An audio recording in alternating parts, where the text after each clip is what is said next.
آپ کا وقار، آپ کی عزت اور آپ کی حیثیت ہمارے باتھ روم کے چپل کے برابر بھی اس وقت نہیں ہوگا۔ ہمارے نزدیک وہ سب سے بڑا لعنتی ہے کائنات میں، اس سے بڑا لعنتی کوئی اور ہو نہیں سکتا ہے۔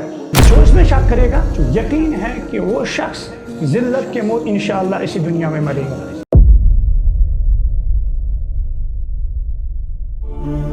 مزید ویڈیوز دیکھنے کے لیے مفتی محمد آصف صاحب القاسمی کی چینل کو ضرور سبسکرائب کریں۔ وجزاکم اللہ احسن الجزاء۔ السلام علیکم ورحمۃ اللہ وبرکاتہ۔ ناظرین و سامعین، چند ویڈیو کلپ میں نے آپ کی خدمت میں پیش کیے تھے صحابہ کرام رضوان اللہ تعالی علیہم عظمت کے بارے میں، تو اس میں بہت سارے اشکالات پیش ہوئے۔ صحابہ جو بغض صحابہ کے دریا میں ڈوب چکے ہیں تو ان کو تو باتیں کرنی ہیں اور وہ باتیں کر ہی گی، کیونکہ انہیں تو صحابہ سے بغض ہے۔ تو میں نے سوچا کہ میں آج ایک ویڈیو بناؤں صحابہ کے متعلق، تو مناسب سمجھا کہ آج ابھی میرے پاس موقع ہے تو میں ویڈیو بناؤں۔ تو ناظرین و سامعین، صحابہ تمام کے تمام عادل ہے، الصحابۃ کلہم عدول، اس پر علماء کا اجماع ہے، امت کا اجماع ہے کہ صحابہ تمام کے تمام عادل ہیں۔ یہاں سے اللہ کے رسول صلی اللہ علیہ وسلم نے حدیث نبوی صلی اللہ علیہ وسلم نے فرمایا اصحابی کالنجوم فبأیہم اقتدیتم اہتدیتم۔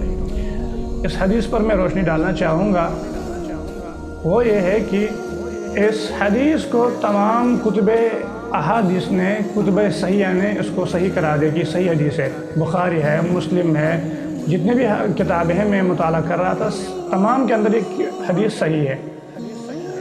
تو ناظرین و سامعین، یہ جو حدیث صحیح ہے اس میں اللہ کے حضور فرماتے ہیں جس صحابی کی بھی اقتداء کرو گے تو آپ راستہ پا جاؤ گے، آپ ہدایت پا جاؤ گے۔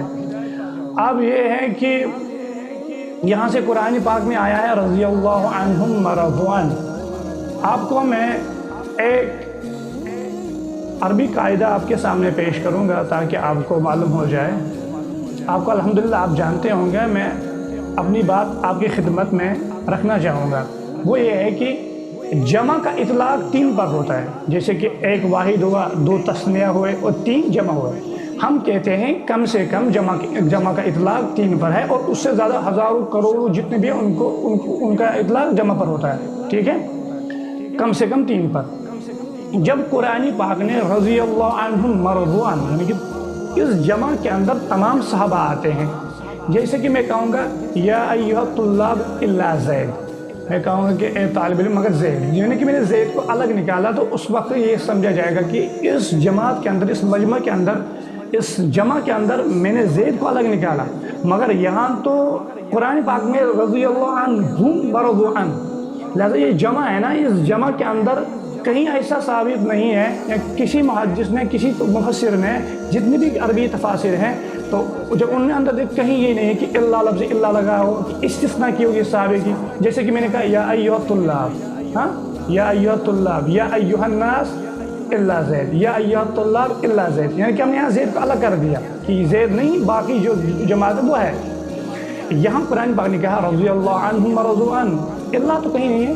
اس کا مطلب یہ ہے کہ اللہ پاک قرآن پاک میں فرماتے ہیں کہ وہ مجھ سے راضی ہوئے، میں ان سے راضی ہوا، لہذا اب سرٹیفکیٹ دی گئی قرآن پاک کی طرف سے، اب کوئی بات نہیں ہوگی، ٹھیک ہے۔ وہ صحابی ہیں، صحابی رسول ہے کہ قرآن پاک ان کی تعریف کرتا ہے رضی اللہ عنہم اولئک هم الراشدون، ہم یہاں بھی ہے، جمع ہے، راشدون جمع ہے اور اللہ نہیں ہے۔ اولئک هم المفلحون، اولئک هم الراشدون، اولئک هم المفلحون جمع ہے، اور اللہ کسی کے اندر، کسی جملے کے اندر نہیں ہے۔ لہذا تمام اہل سنت والجماعت، خاص کر جو مکتب فکری 4 جو ہیں، دیوبندی، بریلی، جماعت اسلامیہ، الحدیث، تو ہمارا یہی عقیدہ ہے کہ صحابہ تمام کے تمام عادل ہیں۔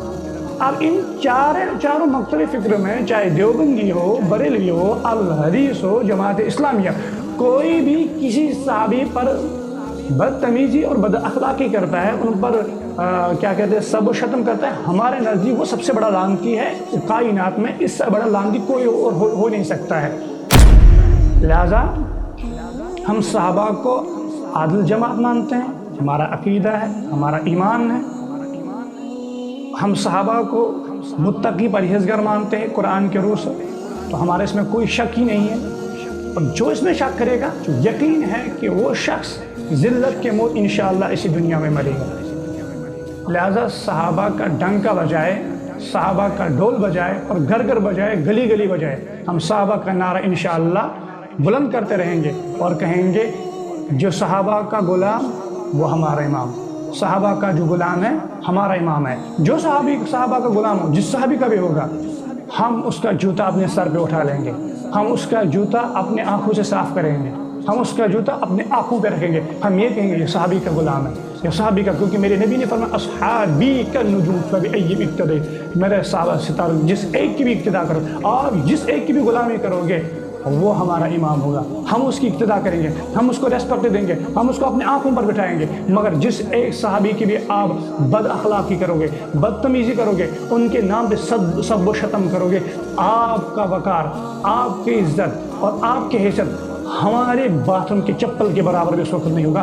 ہم کہیں گے آپ نے ہمارے صحابہ پر زبان درازی کی، ہم کہیں گے آپ نے ہمارے صحابی پر بولا، ہم کہیں گے آپ نے سب و شتم ہمارے صحابہ پر کیا، ہم کہیں گے آپ نے لعنت کا لفظ ہمارے اصحاب میں سے کسی ایک صحابی پر بھی کیا۔ میں تعین نہیں کرنا چاہوں گا، جو بھی ایسا کرو سب سے پہلے اس پر لعنت انشاءاللہ عرش معلیٰ سے شروع ہوگی۔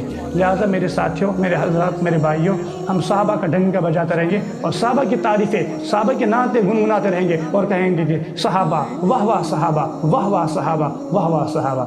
السلام علیکم ورحمۃ اللہ وبرکاتہ۔